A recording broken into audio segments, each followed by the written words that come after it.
Courtney, that was bloody fantastic. Thank you. Let me tell you something, Courtney. Something has changed in you. Trust me. In the time you were on the show last year to now, your interaction with the audience, the confidence. I think this has been my favourite performance of you so far. Imagine standing on the America's Got Talent stage.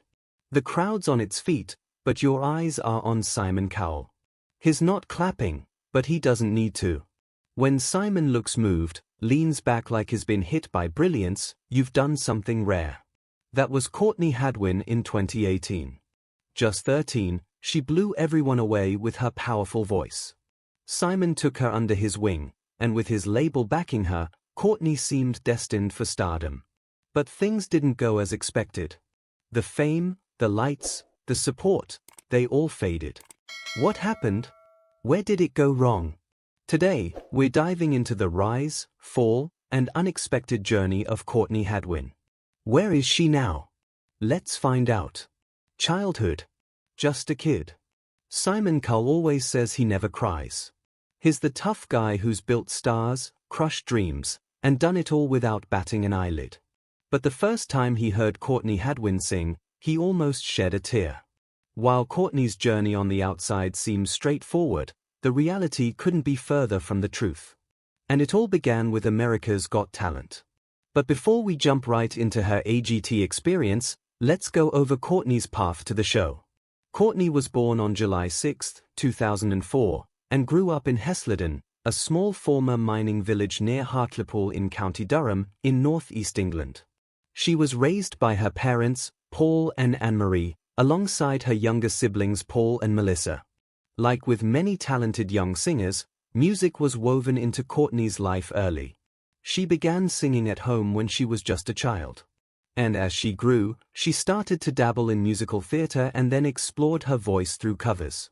But it wasn't until she watched Connie Talbot on Britain's Got Talent that her dream to sing seriously began.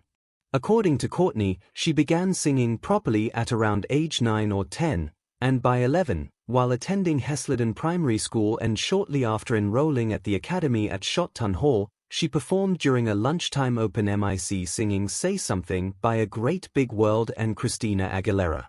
That video was uploaded to Facebook and quickly went viral locally.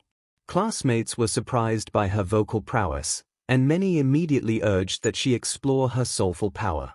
And she made sure to do what she was told. After all, she loved singing and writing songs. Courtney's granddad would later share that she began busking in local spaces to help pay for singing lessons and cover family travel costs. Although she didn't make much, she was able to take lessons at multiple local academies, including Shotton Hall Theatre School, Peanuts Masterclasses, Kate Sir's School of Music, and Vocal Ovation by Julie Miles. But it wasn't until 2015, when she appeared on Teen Star UK in Newcastle, that she battled in her first notable competition. Here, she reached the grand final with her rendition of Bob Dylan's Make You Feel My Love, gaining early recognition for her distinctive sound.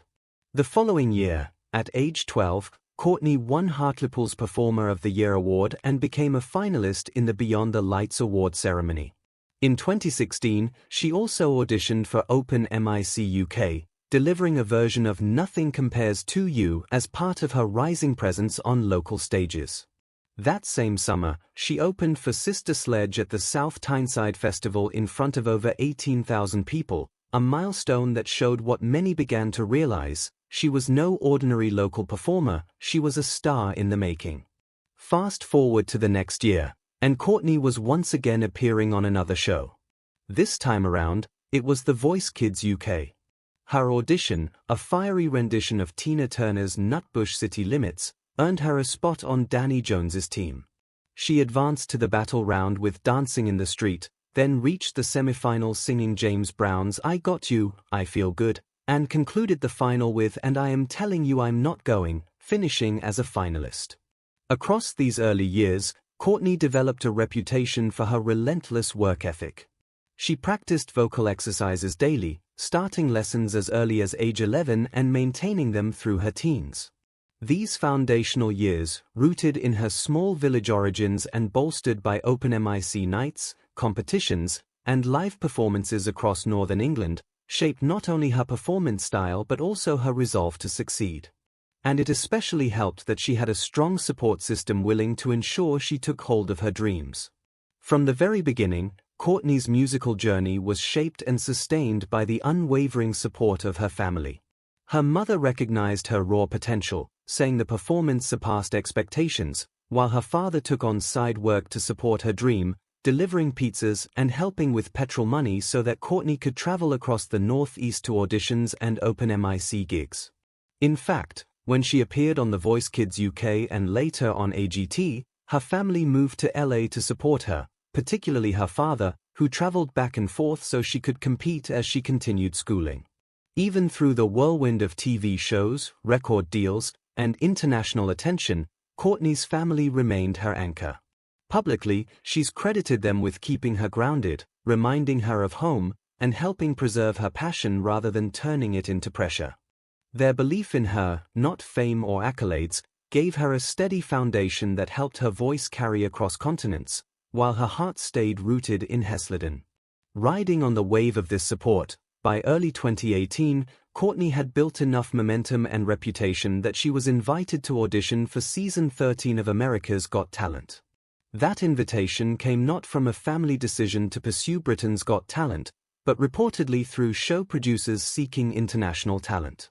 It was perfect for the young Courtney. But little did she know that it would mark her turning point from local sensation to international stage, and her life would forever be changed. Big city, big dreams. At just 13, Courtney stepped onto the America's Got Talent stage as a quiet, almost shy schoolgirl from County Durham, England. She looked nervous, awkward, hardly a star. But then, the first notes of Otis Redding's Hard to Handle began, and everything changed. Her voice was one of a kind, raspy, powerful, older than her years. And as it exploded through the studio, gone was the awkward schoolgirl who had walked through the curtains. In her place was a new Courtney, wild energy, gritty vocals, full control. Even the audience couldn't keep calm. The big question on all their minds was how a girl this young could possess such a powerful voice. Not even Simon could resist the pull. And as he sat rigid, stunned into silence, his signature poker face cracked, and from his mouth tumbled the words nobody forgot, "You were this shy little thing when you came out, you sing and you're like a lion." Howie Mandel was the first to react, hitting the golden buzzer and sending Courtney through to the live shows.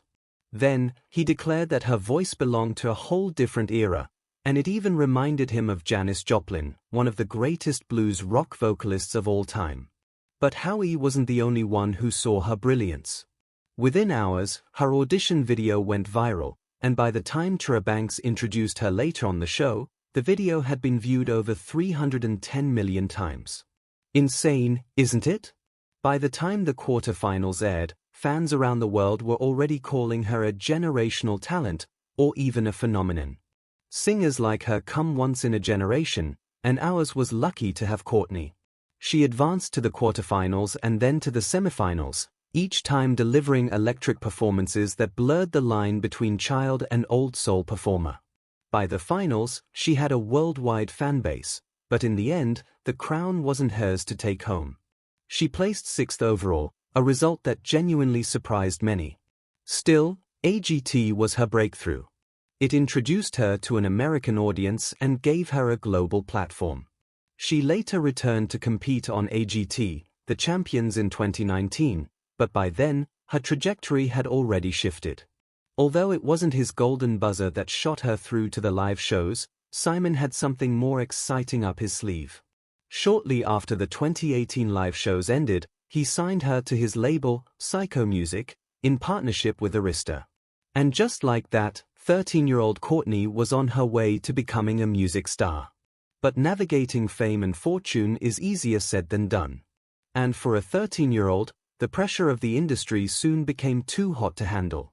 Everyone wanted a piece. It was mid-2018, shortly after Courtney walked off that AGT stage under a hail of confetti. The world already had her in its gaze, but the industry wanted more than just a viral moment. They wanted a star. Instant fame followed pretty quickly. Her audition played on talk shows and streamed across news segments around the globe. Headlines called her the next Janis Joplin, the British soul sensation, or even the 13-year-old who sang like a legend. Overnight, she became a household name in America and a fast-rising curiosity back in the UK.